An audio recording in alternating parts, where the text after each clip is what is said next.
നടൻ കൃഷ്ണകുമാറിന്റെ മകൾ ദിയ കൃഷ്ണയുടെ സ്ഥാപനത്തിൽ നിന്നും ജീവനക്കാരികൾ തട്ടിയെടുത്തത് 66 ലക്ഷം രൂപയെന്ന് ക്രൈംബ്രാഞ്ച്. 3 ജീവനക്കാരികൾ അടക്കം 4 പേരെ പ്രതി ചേർത്ത് കുറ്റപത്രം നൽകി.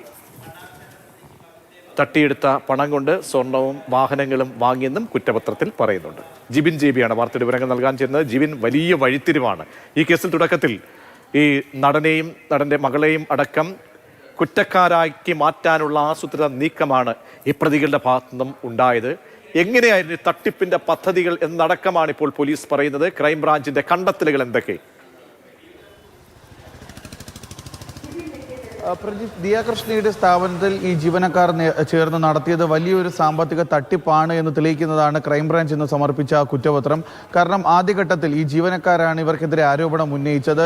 തങ്ങളെ തട്ടിക്കൊണ്ടുപോകാൻ ശ്രമിച്ചു എന്ന തരത്തിലാണ് ഈ ജീവനക്കാർ അന്ന് പരാതി നൽകുകയും ചെയ്തത്. പക്ഷേ ഇപ്പോൾ ക്രൈംബ്രാഞ്ചിന്റെ കുറ്റപത്രത്തിൽ പറഞ്ഞിരിക്കുന്നത് ദിയ കൃഷ്ണയുമായി ബന്ധപ്പെട്ടവരോ ബന്ധുക്കളോ സ്ഥാപനത്തിൽ ഇല്ലാത്ത സമയത്ത് ഈ ജീവനക്കാർ അവിടെ എത്തുന്ന ഇടപാടുകാരുടെ കൈവശം പണം വാങ്ങിയിരുന്നത് ഇവരുടെ സ്വന്തം ക്യു ആർ കോഡ് കാണിച്ച് ഇവരുടെ സ്വന്തം അക്കൗണ്ടിലേക്കാണ് പണം കൈപ്പറ്റിയിരുന്നത്. അങ്ങനെ 66 ലക്ഷം രൂപയാണ് കഴിഞ്ഞ കുറേ മാസങ്ങൾ കൊണ്ട് ഈ ജീവനക്കാർ ചേർന്ന് 3 ജീവനക്കാർ ചേർന്ന് തട്ടിയെടുത്തത്. പ്രധാനമായി വിനീത, രാധാമണി, ദിവ്യ തുടങ്ങി 3 ജീവനക്കാരാണ് ഇതിന് കൂട്ടുനിന്നത്. ഇതിൽ വിനീത എന്ന് പറയുന്ന ജീവനക്കാരിയുടെ ഭർത്താവ് ആദർശിനെ കൂടി പ്രതി ചേർത്തിട്ടുണ്ട്. അങ്ങനെ 4 പേര് പ്രതി ചേർത്തിട്ടുള്ള ഒരു കുറ്റപത്രമാണ് ഇപ്പോൾ ക്രൈംബ്രാഞ്ച് കോടതിയിൽ സമർപ്പിച്ചിട്ടുള്ളത്. ഇതിൽ പറയുന്ന മറ്റൊരു കാര്യമുണ്ട്.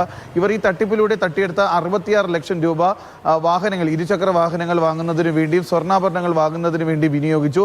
മറ്റു പണം ആഡംബര ജീവിതം നയിക്കുന്നതിന് വേണ്ടിയുമാണ് ഉപയോഗിച്ചതെന്നാണ് കുറ്റപത്രത്തിൽ പറഞ്ഞിട്ടുള്ളത്. എന്തായിരുന്നാലും ദിയ കൃഷ്ണയുടെ സ്ഥാപനത്തിൽ നടന്നത് വലിയൊരു സാമ്പത്തിക തട്ടിപ്പാണ് എന്ന് തെളിയിക്കുന്നതാണ് ക്രൈംബ്രാഞ്ചിന്റെ ഈ കുറ്റപത്രം.